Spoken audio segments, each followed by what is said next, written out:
Ihe kunto kumano idale maghaurasik ho estrutura nasional ho conselho nacional sira se dian kata se po bai dane quer dizer que sira tena ona me se irane mo bane kare que los partir kundo ne los partir kundo ne se exemplo de se ho estrutura rumo bana ba awaten ilegal.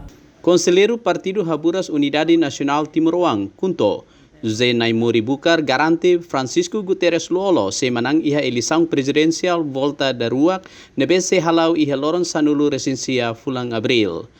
Também Naimuri explica leu husi decisão coletivo Partido Kunto nudar líder máximo nia orienta ona ba estrutura nacional to base atau militante no simpatizante sirahutu tenki votava Luolo. Ami garante kata ami semenang.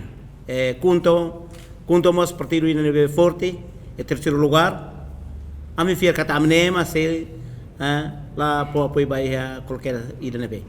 Hanan sa pina daw declaração se Mauro Mazorta de kata ihe mari junto mak nebe pooi baia Mauro Mazorta. Mas sa fiar kata kunto lai. Kunto ne ye princípio. Kunto ne ni comando ni ida ret. A B B. Naimuri mos explica kata razão Partido Kunto fofali apoia Baluolo tamba atu-hatudu komitmentu coligação Kunto ho PLP no Fretling nebe dadaukne lidera governo tenki remata totinan rihun rua nulu resintulu.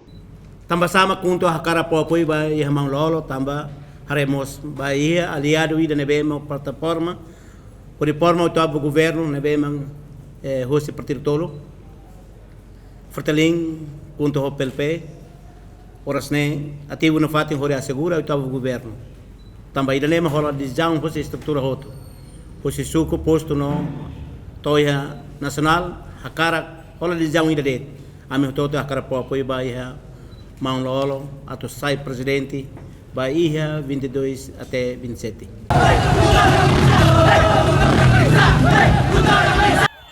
Ia volta dahulu, kandidato Partido Kunto niang Armanda Berta dos Santos hetandet posição da tolu, ho votos rihung 5 resing neng atus neng sianulu, honia porcentagem 8,7%. Leonito Fatima, Justino Mendonça, VIP TV.